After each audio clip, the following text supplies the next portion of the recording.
Ladies and gentlemen, welcome back to the Digital Tiny Room. I am your host for the podcast, Michael, and I am joined, as always, by the man who has been described as the Benjamin Colopy of Irish podcasting.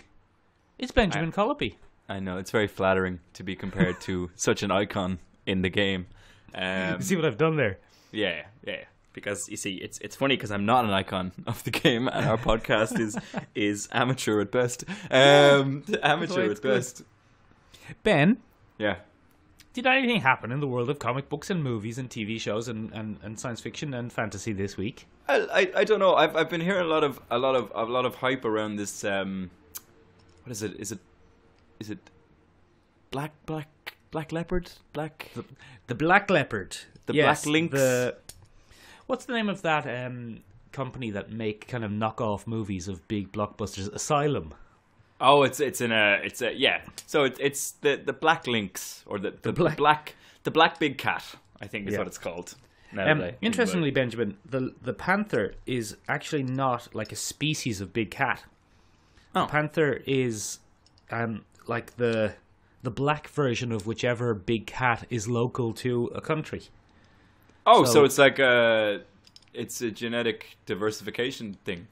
Yeah. If you were, let's say, if you were in South America, a Black Panther would actually be a puma that has different pigment.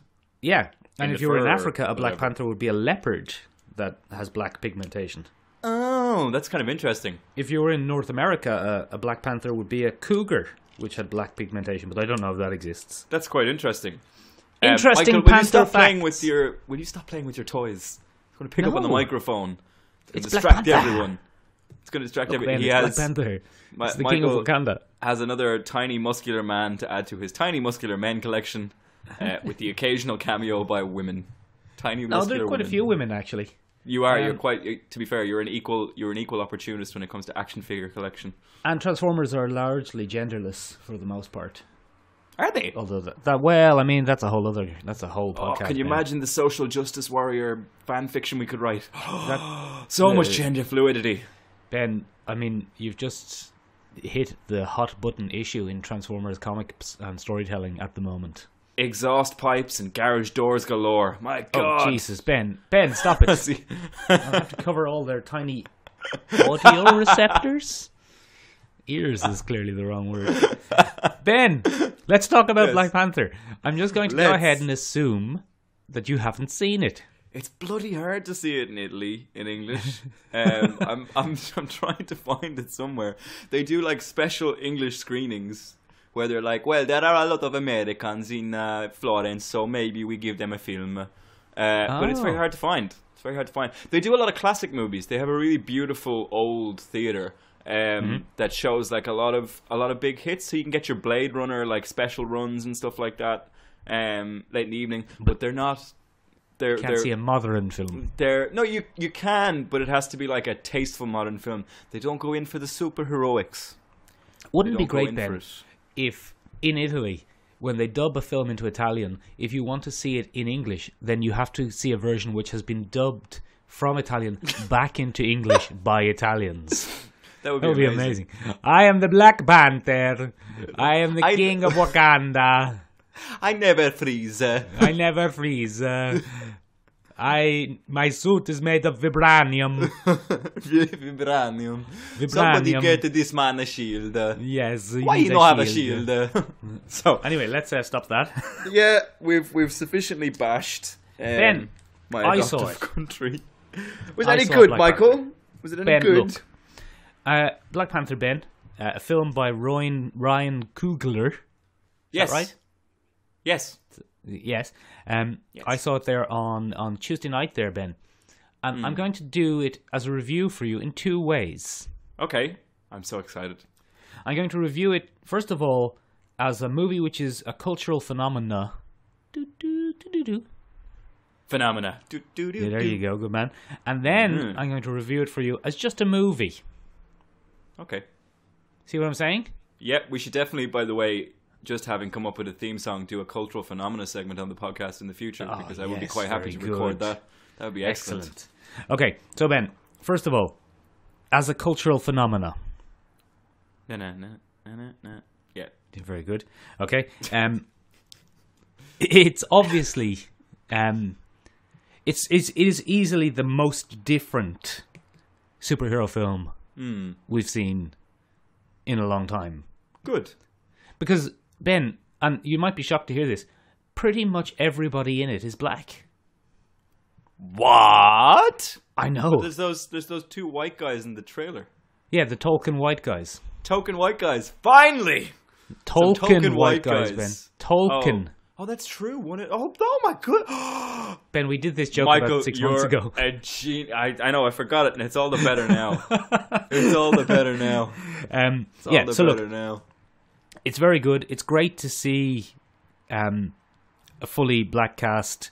It's great to see so many women in the movie who... There aren't any damsels in this film. Yes! The closest they come to a woman who needs help is Black Panther's mother. And that seems to be mostly because she's older rather than because she's a lady.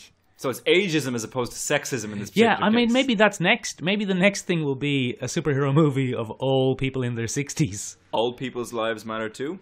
Yeah. The whole movement? Okay, so let's talk about it as a movie, right? Just a movie. Sure. Let's imagine we live in a world where movies with fully black casts, or movies with fully Asian casts, or movies with fully anything, or movies where there's a fair representation of men, women, everyone. Let's imagine we live in that world, Ben. In a world where Yes. minority doesn't exist. Exactly. Yeah, No, Ben, fair that... enough. Oh, I don't know. No, damn it. Jesus, Ben. Where the word minority doesn't exist. Sorry, Benjamin- I'll do it again. I'll do Benjamin it again. I'll do it ethnic again. cleansing Cullopy. That's not what I meant. That's not what I meant. Is what you said. Damn it. Damn it, Go on, Dale. do- I've crunched do your bit. I've crunched my notes up in the stress now. In a world where the word minority means small. That's dreadful. Terrible. Is that worse? Yeah, it's probably worse. I'd say just leave it now at this stage. All to be honest. right. Well, I meant only good things. I'm sorry. So let's imagine we live in the future, Ben, where Yeah. where everything is fair. Imagine And- we're all people. No, we are all people. But yeah. Okay. John so Lennon. John's the whole. Screw that guy. I hate John Lennon. Everyone hates him. Everyone with So- any sense. He was the worst Beatle. Let's imagine, Ben, we live in a world where two things happen. The first thing which happens is that where we live in a world where it's unremarkable for a movie to be diverse. Okay. And we also live in a world where you let me finish a fucking thought without interrupting me. Bit rich coming from Interrupty McInterrupt face over there. So anyway, right? In that world, this film will be remembered as a good film. Yay! But it won't be remembered as significantly as it is, if you know what I mean. As the cultural milestone. Yeah, exactly. When its impact as a cultural milestone is less relevant, it will still be a good film because it's a good film, but it won't be one of the best films ever made by a long shot. That's fair enough. You see what I'm saying? In a lot of ways, it's quite similar to Wonder Woman. Okay.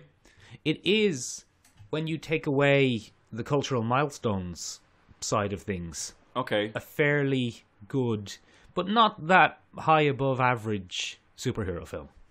Okay. So So it's not.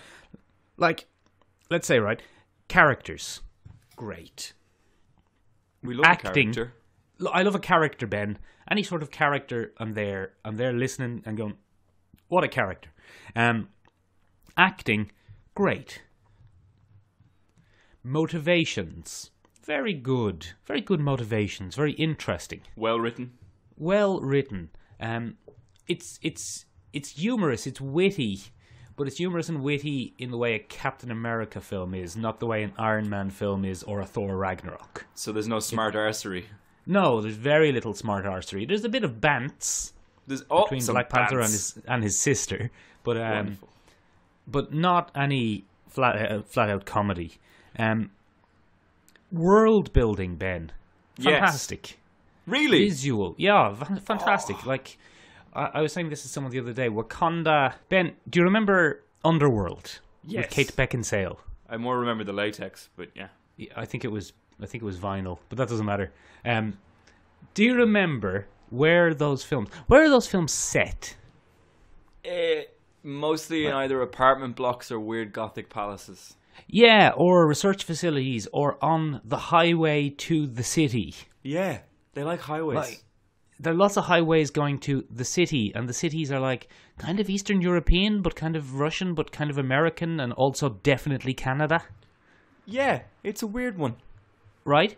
And that world, when Kate Beckinsale and her delightful bottom, when the movie ends, that world ends. Yeah. That world doesn't make sense without Kate Beckinsale having an adventure in it. Yeah, that's fair enough. She's the centerpiece. Whereas Wakanda yeah. feels like it existed before I went to see it in the cinema. Ooh. And it feels like it continues existing when I'm not there. Well, that's quite good. Yeah, that's what I'm saying. The world building is great. There aren't many movies that do that in the superhero genre. The world building. So as I said, acting, characters, world building, visuals, style, music. I don't like the phrase "the most unique" because if something's unique, then it's unique. You know what I'm saying, Ben? Yeah, I understand. But the most unique soundtrack I've heard for a mainstream, high-budget superhero movie. It's a little bit of Kendrick Lamar in The Weeknd, no? Yeah, but lots of African drums as well, and lots of different beats and rhythms that you don't usually associate with mainstream films. It's also fun hearing like the African drums kind of sidling into a bit of an Avengers-style theme. Ooh. That's kind of interesting. So they try to work all that in there, huh? So in terms of all of that stuff, fantastic. But... Yeah. The plot's pretty straightforward, pretty standard. Do you know what? I don't think Marvel has ever come up with a great plot. No. The great plots aren't their That's thing. not what they're there to do, I don't think. And like, don't get me wrong, some of the movies are fantastic, some of the movies are meh, but the one thing you could say about all of them is that the plots aren't amazing things. They're not, you know... No, and they've yet to make a horrible movie either. Yeah, absolutely. They do, in terms of plot, they do perfectly adequate, mid-range, middle-of-the-road, neither terrible nor wonderful movies. Like, they're just... In terms of plot, exactly. Yeah. And you would say the same of Thor Ragnarok. Yeah. Nothing exciting in that plot, standard plot. No. Civil War, I think it was one of the better ones because it had little twists and turns and... Yeah, it was more like a spy thriller in certain aspects. Yeah, even Winter Soldier was I mean, there was a little bit more complexity to the plot of Winter Soldier. A little bit, but not a lot. Yeah. Then also the action scenes in Black Panther, the climactic second act action scene is a little bit disappointing. It's where Killmonger challenges Black Panther. You've seen it in the trailer where they're both topless in the waterfall. Yeah. The money shot. Yeah, it's a one-on-one fight and it's very emotional and there's a lot of history and personal beef between the two characters. A little bit of beef. But in terms of an action scene, it's a little bit standard. Nerds. But then the big action scene at the end is pretty good and pretty entertaining, and the chase at the beginning. The chase at the beginning is another standard chasing black SUVs chase. Black Panther leaping over cars. Doing his thing. I believe it's pronounced lepping. Lepping over cars. So Ben, one last thing I'd like to say before we finish talking about Black Panther is, I would like to get some African opinions on Black Panther. I think that would be very interesting because right now, and I'm not singling anything out or doing anything like that. Right now, the majority of praise in terms of cultural things is from African Americans. Yes, and it seems very important for African Americans, this movie. Yeah. But I would like to hear from an African, because I know that when Irish Americans make movies about Ireland, they can be very cringy for Irish people to watch. Jesus Christ, it's so rough. And It's there were so one rough. or two scenes in Black Panther, the coronation scene in particular, where there's lots of people in different colourful robes standing on the side of a cliff doing a dance. Bit Lion I would King-y. like to see a little bit.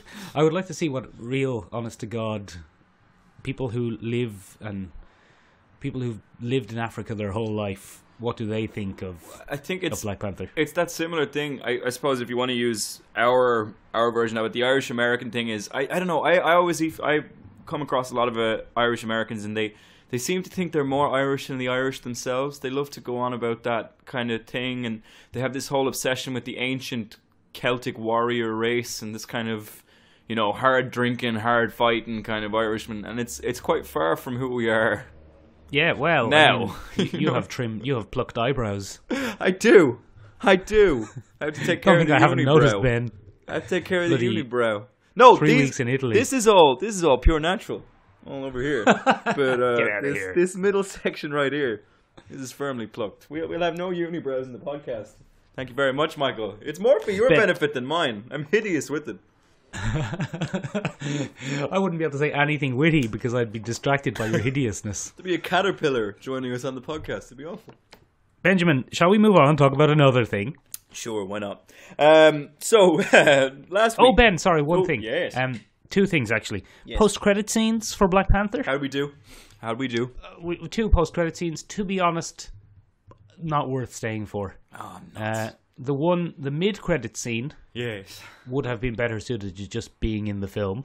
And the end credit scene, and I'm going to do a little spoiler here, so cover your ears if you've got if your ears are sensitive to spoilers. Fair. But I mean, it's so not spoilers that it doesn't. It's basically we see Bucky is up and about in Wakanda. Oh, okay. Okay. I mean, yeah. Was that not to be? He's in the trailer for Infinity War in Wakanda, up and about fighting in next to Wakanda. Captain. Yeah. Like So. No spoilers there, kid. No Yeah. spoilers there. So that's grand. I mean, not worth staying the extra 15 minutes for, if you ask me. Yeah. Another thing. Yes. Black Panther on track for a huge opening. Yeah. What is it? Upwards of 200 million. Yeah. 180 million is what I saw, but yeah, you're upwards of 200 now at this point, I think. Yeah. Huge opening. Again, it's that big cultural thing. I don't know, it's kind of interesting. I've seen it was interesting that you mentioned that, like the black community in America really is getting behind this film. Like, this is a big thing for them. And I think it's weird because they're so, like, it's such an African movie. Like, it doesn't represent African American black culture. But you see Twitter has that wonderful, awful place where people get to scream at each other with zero consequences. I don't know. I miss real life. If you scream at someone in real life, you take the risk of getting a slap. Like, anyone that's punching the gob. Yeah, anyone that screams at you in the street is probably going to end up in a bad L way. Let's be honest. You love a little bit of street justice. I like a tussle, Ben, but I'm not going to attack someone who screams at me. No, but if they repeatedly scream at you and, you know, sling various forms of abuse at you based on race, gender, or something else, you know, it might irritate you. You might shout back. Just faintly interested. Maybe. You know, like, I'd probably threaten to harm them. That's how these things work. You know, we have that social element where you go, oh, I won't scream at him because he's a big fucker and he might fuck me up. Like, that's how we stay civil.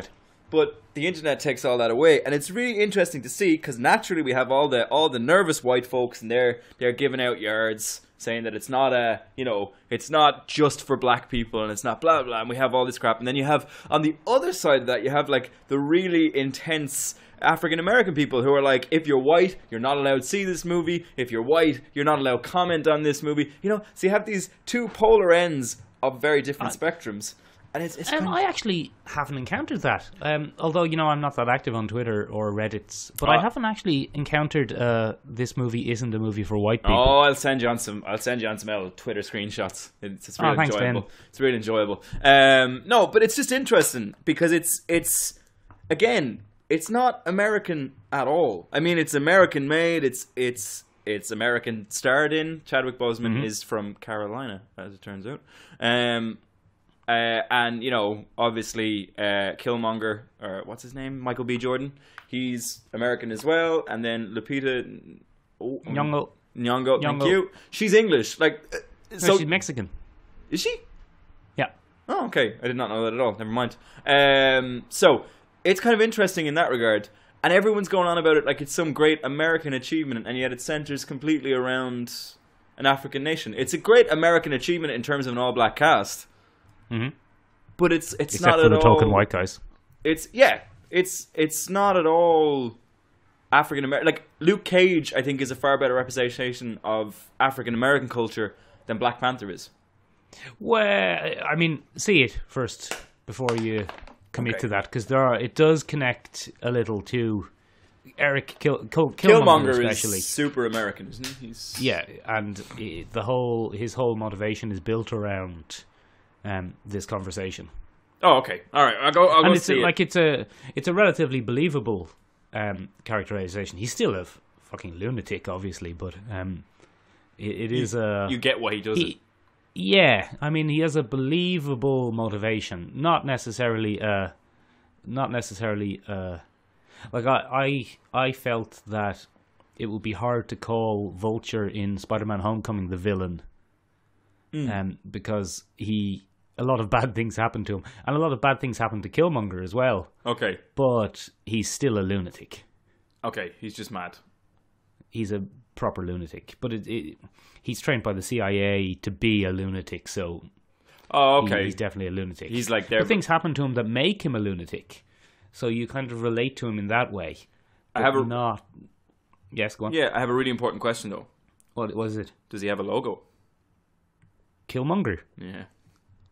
Never mind. It was a throwback to. Oh, the thing about previous. the villains. It's fine. It's fine. You fucked it up. It's fine. Ben, let's move on. It's fine. So sorry, I sidetracked us there because I was kind of interested. So what else happened this week? Not a whole lot, Michael. Everything's been super. Oh, I have a mini. Why would you do that? Oh, Ben's famous segment. Why would you do that? Ben's famous segment. Are you familiar with The Rock, Michael? Yes, Dwayne The Rock Johnson. He's a rather large man. He's got some tattoos. He's an incredibly large man. He's jacked, I believe is what the kids say. And he's going to star in an upcoming video game adaptation. Have you Rampage. seen Rampage? And yes. I watched the trailer at the weekend, and my why would you do that is slightly different this time. Because I looked at it, and I really want to see it. I have no idea why. What got you? Was it the flying wolf, the giant ape? It's just the silliness of the whole film. I think it's a phenomenal blockbuster in that it's completely unashamedly a ridiculous blockbuster. It goes right back to the 90s where you have like man and animal bond and like one guy is going to save the animal because nobody understands the animal. It's so Jurassic Park meets Mighty Joe Kong. And like it's crazy. Yeah, it's mental. And it's amazing that these films are being made. Jeffrey Dean Morgan is this sarcastic like government agent where it's like, you shouldn't put him in the plane. And then Jeffrey Dean Morgan is like, I think we'll be fine. And then you're like, oh, it's all hell breaks loose. But I don't know, and the reason it's in Why Would You Do That, it's why it's in this segment. Who sat down in a Hollywood executive's office and said, do you remember that really obscure video game where you It's not that obscure. Is it? Oh, is it not? Okay, then never mind. But do you remember that video game where you had giant monsters kicking the crap out of each other? Yeah. You know the way we keep trying to make serious movies about giant monsters like Pacific Rim or Godzilla? Yeah. Why don't we just not do that and make a movie about giant monsters? And everyone was like, Who could we put in it? If only there was some sort of giant man who is somehow both ridiculous and incredibly popular. And charismatic at the same time. I was like, oh, I know a guy. He's got big Samoan tattoos. No problem. Bring him in. And so now we have this amazing movie that's going to come out. And it just looks ridiculous. Ben, the sheer joy that you're experiencing while discussing this film is a rarity. It was so strange. I was sitting at home and I was watching the trailer and I was like, am I fucking happy? And I was fucking happy. I was like, it was fucking ridiculous. Benjamin, speaking of surprising films, have you watched The Cloverfield Paradox? Yet. Hold on, let me clear my throat a little bit here. Sure. A little bit gargly. Yes, go on. I first of all, the way I found out about The Cloverfield Paradox was the huge hype after the Super Bowl was like, Netflix just blew everybody's mind by dropping a film in the middle of the Super Bowl. And I was Yes. like, that for me is not a huge deal because every time I come to Netflix, I see something that I knew there was a trailer for, and I'm like, oh, they released it. And the way I know they released it is because it's there in bold on the screen, and it's the first thing they advertise on their website whenever something new drops. But I'm never all that aware of Netflix drops, and they always seem quite unceremonious to me. So, yeah, okay, yeah. So I didn't really understand why everyone was like, "Oh my god, they dropped it in the middle of the Super Bowl." It's like, who cares? Like this, they dropped it in the middle of the halftime at the Super Bowl. One more half, it's done. You're sitting there with your buddies, and you have this big pack of hype. Secondly, I don't really care about the Cloverfield series. Like, for me, it's most famous for inventing the awful shaky cam footage crap. Well, Blair Witch was responsible for the shaky cam. But they kind of brought it back. They did bring it back. I think in it had kind of 2008. Yeah, I think it had kind of died a death, rightfully so, because it's fucking irritating. Right. And then I think they decided, oh yeah, we'll have a big CGI monster and we'll have everyone film it. The interesting thing about this movie, though, is that it's the first kind of major movie that's dropped on Netflix without any warning. Oh, okay. So there was no trailers or anything. Or there was no build-up. Well, there was one trailer on the Super Bowl at the halftime, and then they dropped it at the end of the game, the match, the sporting event. But Ben, disappointingly, it's not that good. I heard this. I think everyone kind of went, whoa, is this the next phase of films where we just don't get warning? And then I think everybody actually watched it after their initial scramble to cover this big event. They're like, oh, never mind. This is not the next. It's just fine. Yeah, it's just fine. What's the deal this time? Because we had what? We had Cloverfield Lane. We had the original Cloverfield. The original Cloverfield Lane, and now we have the Cloverfield Paradox. And the Cloverfield Lane is a weird kind of... Well, the thing that they seem to be doing, the Cloverfield series now seems to have defined itself as taking spec scripts for horror movies of any genre and then putting a little Cloverfield twist on them somehow. Cloverfield Lane was originally a horror film called The Basement or The Cellar. Which makes sense, because it's set in a basement or cellar. Yeah, exactly. And then it only had the Cloverfield ending tacked on. And this film was originally a spec script called The God Particle, about a space station trying to smash Higgs bosons together, which had Cloverfield stuff tagged on. What's the Cloverfield stuff in this one? Spoilers. Well, they smashed the Higgs bosons together to try and create energy for the planet. Yeah. And that accidentally releases the monsters that we saw in the first and second film. For Christ's sake. So this is like a prequel thing. Yeah. Wait, what are the ones? I haven't seen Cloverfield Lane either. I just knew John Goodman was being John Goodman. Yeah, when she... spoilers, obviously, for Cloverfield Lane. When she escapes at the end of Cloverfield Lane, it turns out John Goodman wasn't lying and the world has been taken over by aliens. Oh, okay. And they're the Cloverfield aliens. That's silly. Yeah, it's fine. Look, the best thing about it is that Chris O'Dowd is in it. Chris O'Dowd? Noted Irishman, Chris O'Dowd. And he plays an Irish character, and I think this is the first time I've ever seen this. He's an Irishman in space with an Irish flag on his spacesuit. Get in? Does he play his character from the IT crowd? Yeah, basically. He's an engineer. The Higgs boson thing was like, have you tried turning it on and off again? Yeah, no, he does pretty much. Oh, excellent.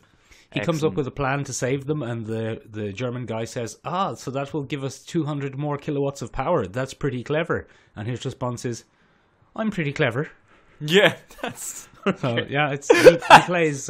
Roy being Roy. Awesome. Yeah. I love it. So it's almost worth it for that. Almost. But it's not worth it. It's not use. So it's not so good. Not so good. Oh, man, that's crazy. Yeah, that's... Okay. So no to Cloverfield Paradox. Then. Nah, don't bother. Watch the Chris O'Dowd bits; they're kind of funny. But okay, there'll be a supercut on YouTube in about a month. It'll be grand. Benjamin, yes, we've had a tweet. Yay! Love now tweet. We've had a tweet from Downsy 2001. Sorry, Downsy 2001. Okay, or Downsy 2001. Maybe it's a binary thing. I think it's fair that it's 2001. Was he born in 2001? Is it a very young person? How would I know, Ben? It's a tweet. I don't know. It's a tweet. Yeah, fair enough. Okay. So, Downsy says, Downsy 2001, He says, "Hey, homosexual slurs." Oh. I've decided not to read out the homosexual slur. Oh. Hey, homosexual slurs. If you're so smart, which I don't think we've ever claimed, but anyway. I have. If you're so smart, yeah, you have. Who would you cast to play Doctor Doom? Ooh. Ooh. Ooh. It's a good question, that's isn't a it? good question. God I think it's one of the hardest casting jobs in movies. ever. Yeah, Like, it's a very tough question. That's like, because which one do you take? Like, which Doom do you take?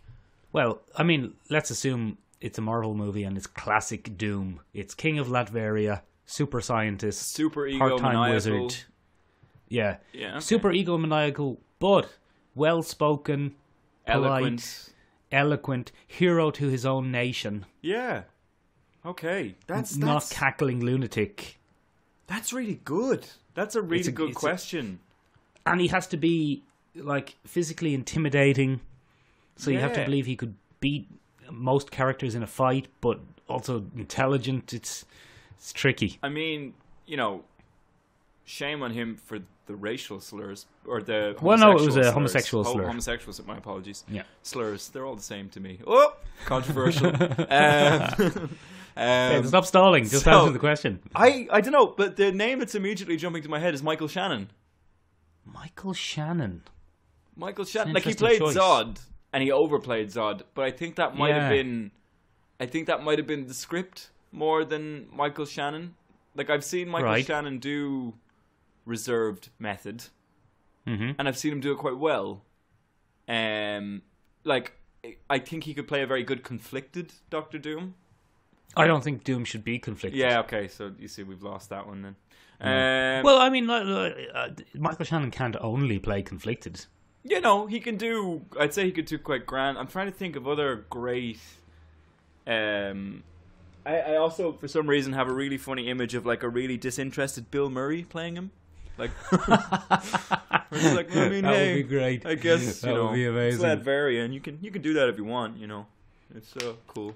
I was thinking about it because obviously I had the advantage of you over you here of Yeah. having read this tweet before. I was thinking, maybe Jason Isaac. Oh, that's good, isn't it? That's I think he might be a little small and a little thin But we can, of face. you know, we can. You want a broad-faced Doom? I think I do want a broad-faced Doom, but I think that's less important See, than... Shannon's got that covered. Shannon does have the good face, I have to say. it's Shannon has broad. the right face for it. I think Shannon might be a little bit too American looking. He is very American. And Doom shouldn't be, I think, too obviously American Well, looking. Do we know any decent English, or do we know any decent Czech or Russian, or you know, because Latveria is traditionally Eastern European-esque. isn't it? Yeah. Another made-up Marvel nation. I don't know, I like Isaacs, though. Jason Isaacs. I like him for it because Yeah. a lot of the qualities of Doom we saw in Lorca. Yeah, that's true. His crew loved him, but everyone else thought he was an evil renegade. That's true. He always seemed to have everything under control. Unfortunately, when he met his end, he became a cackling, stereotypical lunatic. You can never win them all. You can No. never win them all. But yeah, it's a good question. It's a tricky one. Man, that's so I think tough. it might be the trickiest casting. Obviously, the person you wouldn't choose is... Oh, crap, I've forgotten his name. Toph. The guy who played him. Yeah, Toby something. Isn't it? Oh, yeah, I forgot about him. He didn't play Doctor Doom. He played Oh, Julian whatchamacallit? Julian McMahon. Julian whatchamacallum. Julian McMahon. You wouldn't pick him, obviously. Oh, he was awful. I think he had was- the look. Yeah, but he was so American. He had that big, like, white open shirt, black trousers, CEO crap going on. I was just like, ugh. Yeah, it was. He wasn't was great. he was shockingly bad. No, I think you'd have to go. Yes, it's really hard to pick someone who I has. actually wouldn't mind if he wasn't so deeply ingrained in our minds as Magneto. I wouldn't mind Fassbender. Fassbender would have been perfect. Fassbender. I think Fassbender would have done a He would have tasty done job of it. a decent job, because you could have had the whole read. Yeah, that would have been great. Although the worry with Fassbender would have been the accent. Yeah, he can't mask it. He's tried. Yeah. But he could probably slap on an old Russian-esque thing. I don't think Doom should have a Russian-esque accent because he's so educated and so intelligent. Okay, he's Oxford educated. He should speak with a British accent as far as I'm concerned. Yeah. That'd be kind of interesting if you did a Reed and Doom at Cambridge opening. I'd like to see Reed Richards outside of America at some point. Yeah. All Marvel's big scientists are American. Except for Hank McCoy. Well, except for Scottish. Black Panther. Yeah. Ooh. Don't forget Black Panther. Yeah, that's on me. That's interesting, though. And Moira McTaggart. She's Scottish, isn't she? Unless you watch the prequels, in which case she's a CIA agent.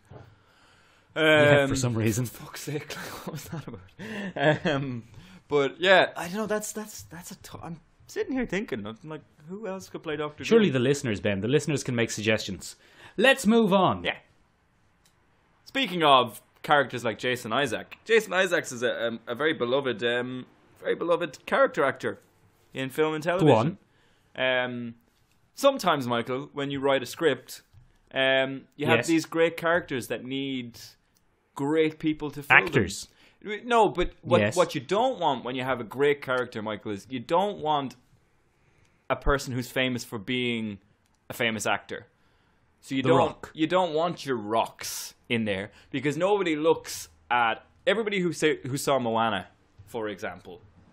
Yes. When they saw Maui, I haven't seen Moana, Ben. Moana's great. Actually, quite a decent film. Across the board. But when they see Maui, they don't see the South Pacific Island god of creation. They see the rock in animated form.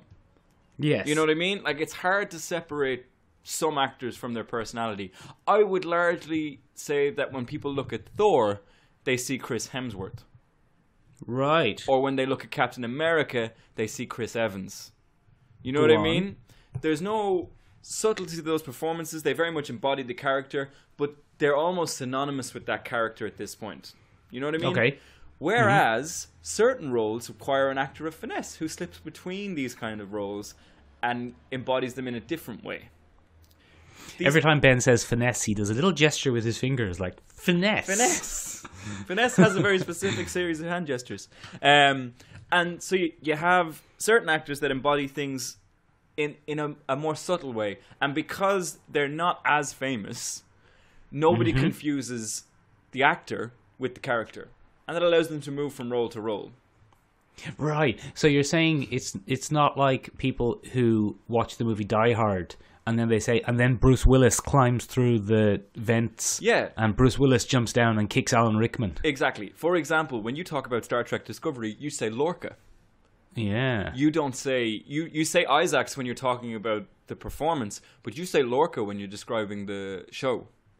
Yeah. So it's the kind of person that isn't separated from... The character remains independent. They're embodied by that actor, but you don't swap backwards and forwards all the time. Like Patrick Stewart. Everybody says Picard, but you automatically think... Or Xavier. Stewart. Like, they're... I don't know. I think he is a character actor. Do you?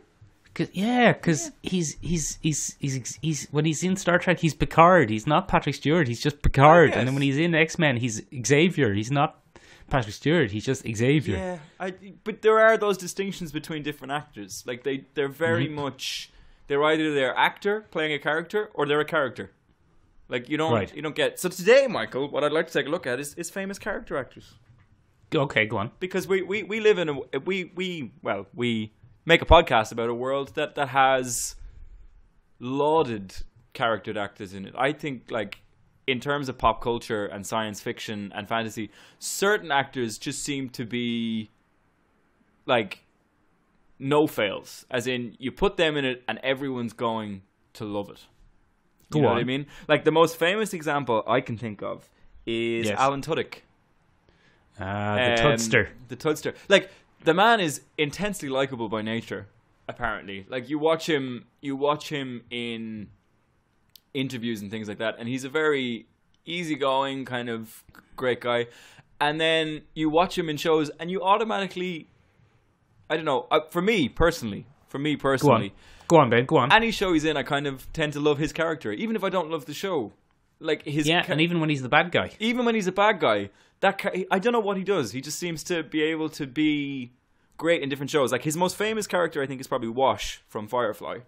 Yeah, he's like a leaf on the wind. And that's the one that kind of defined him. But because of his great performance in that, I think he was probably one of the most loved characters on that show.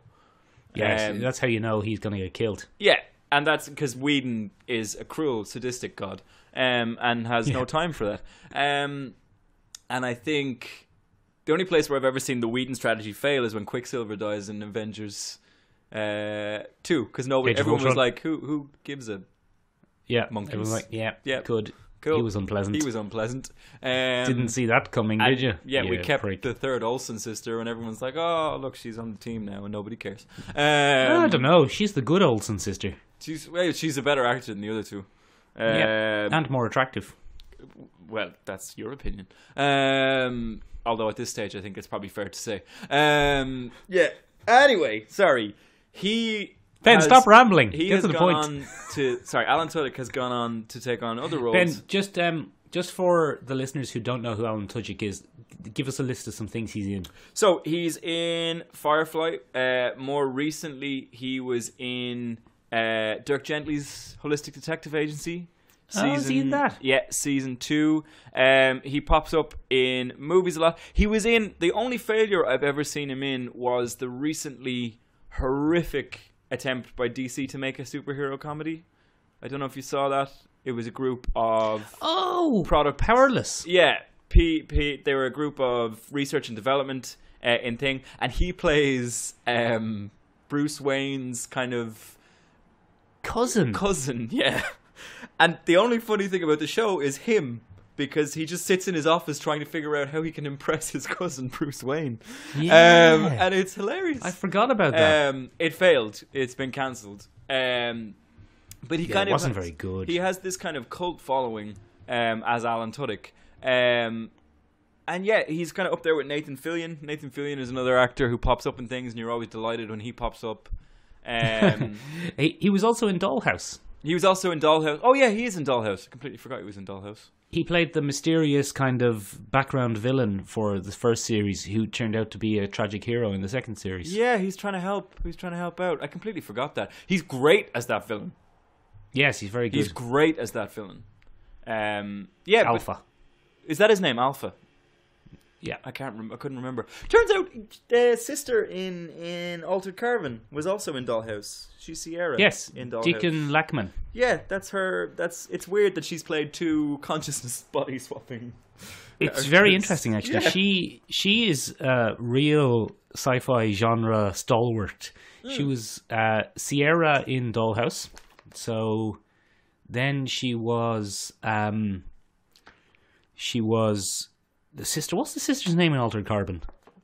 She's Rail something. Railgun. I think it's Rail Kovacs. Kovacs. It's got to be Rail Kovacs. And she was also Daisy Johnson's mother in Agents of S.H.I.E.L.D. for a full season. There you go.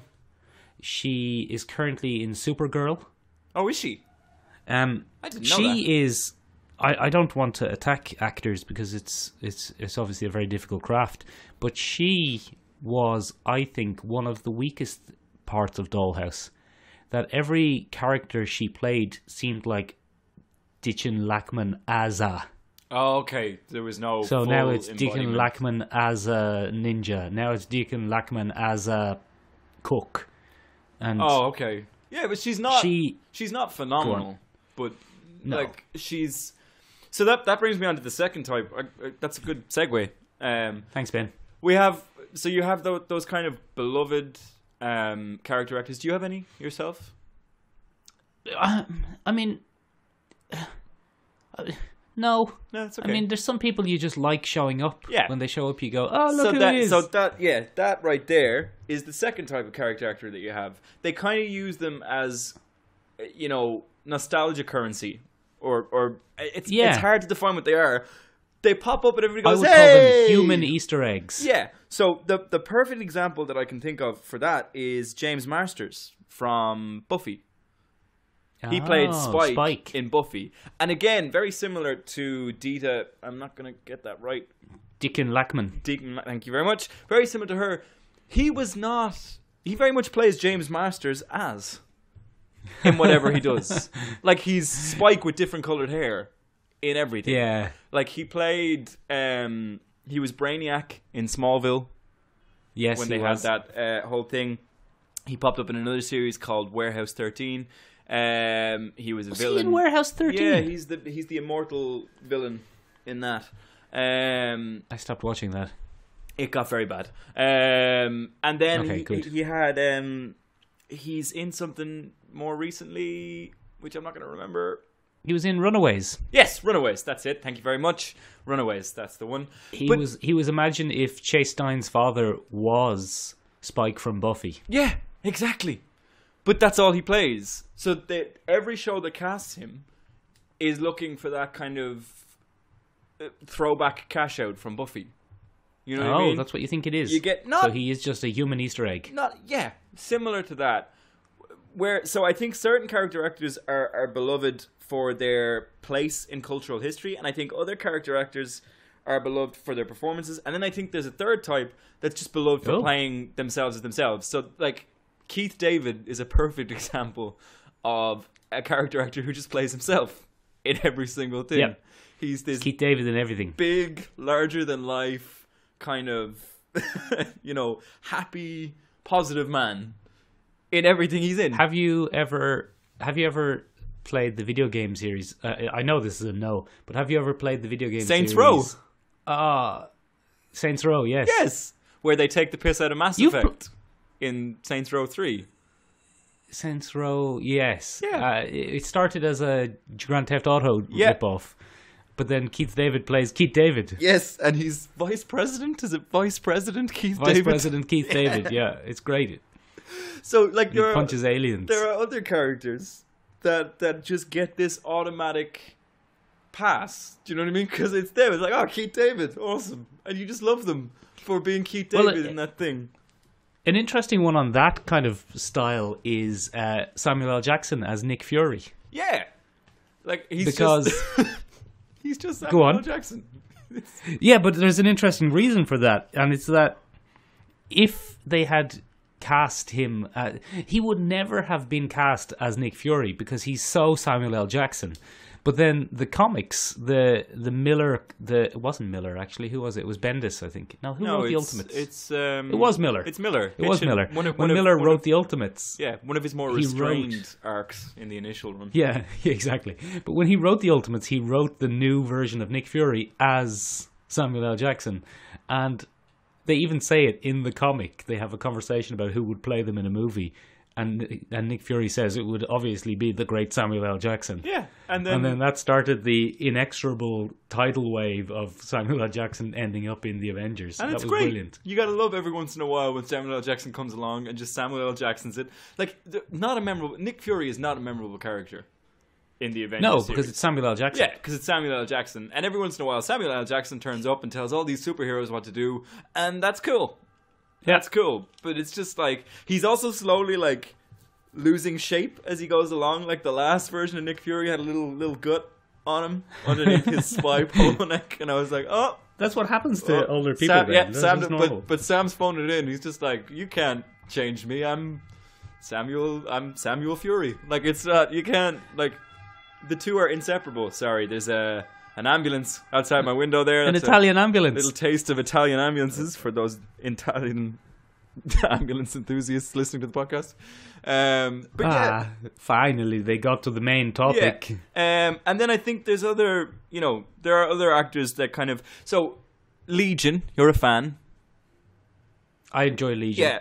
I think Jermaine Clement is a great example of a character actor who fuses maybe all three elements of those things. Jermaine Clement plays what's his name?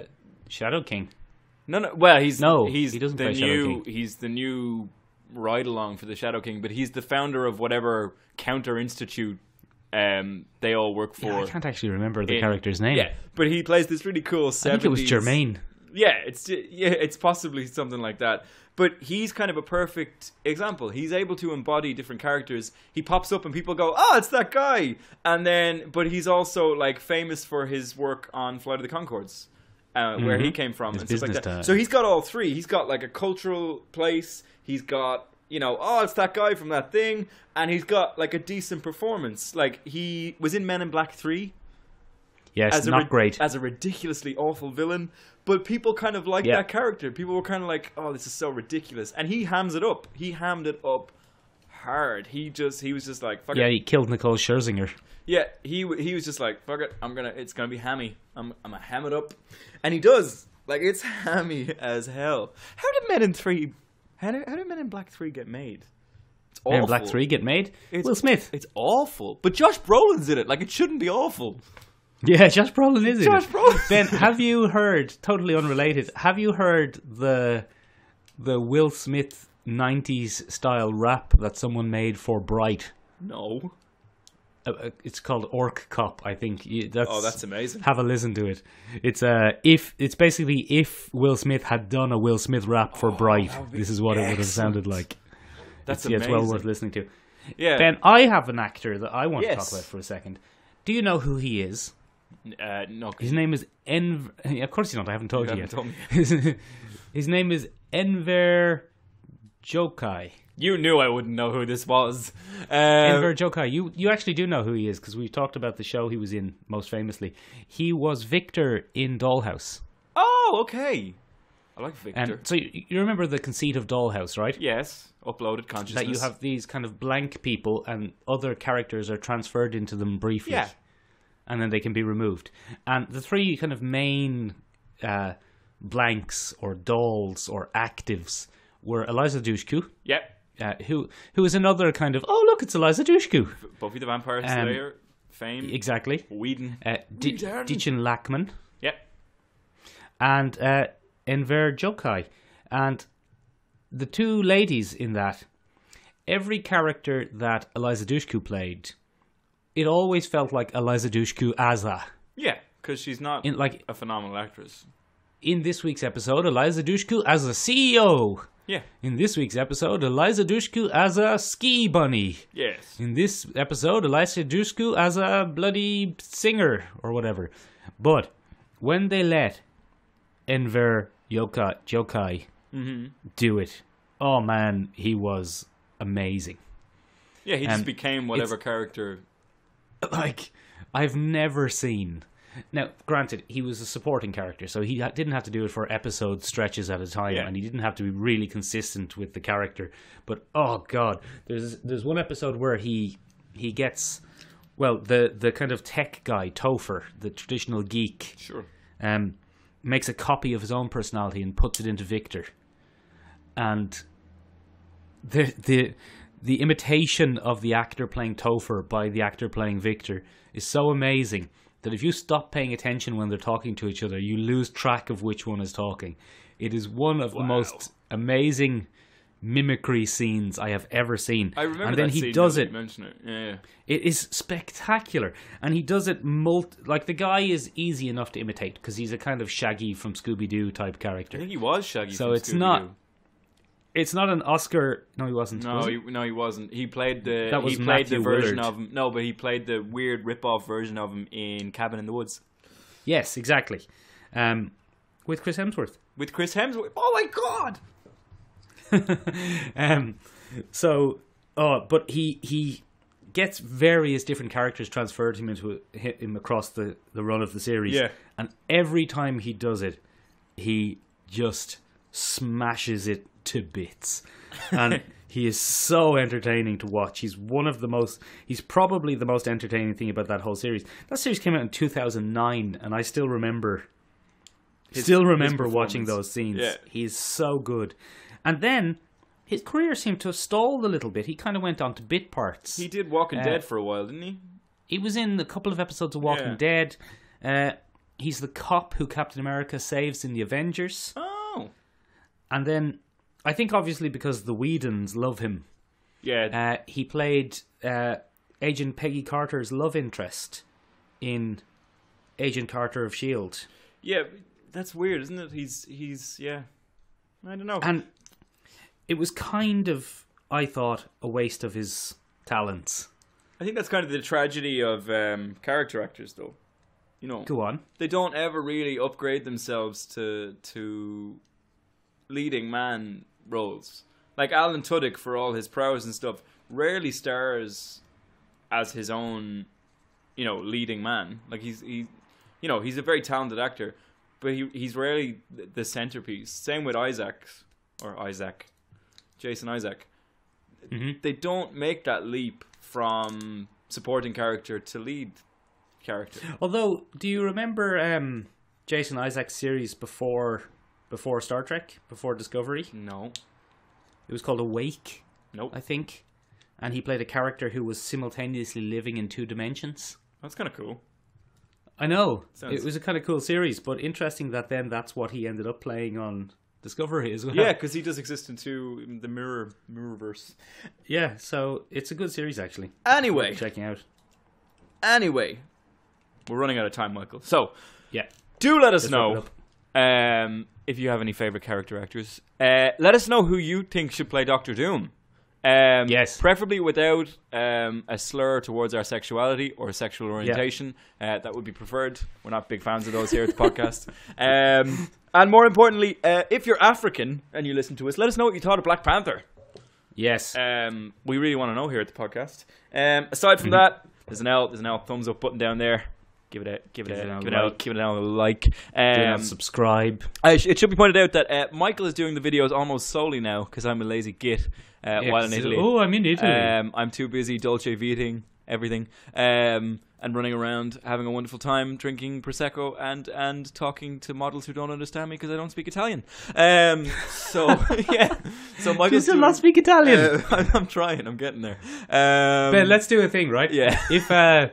If this video gets, let's say, 50 likes, then Ben will do the introduction next week in Italian. Sì, certo.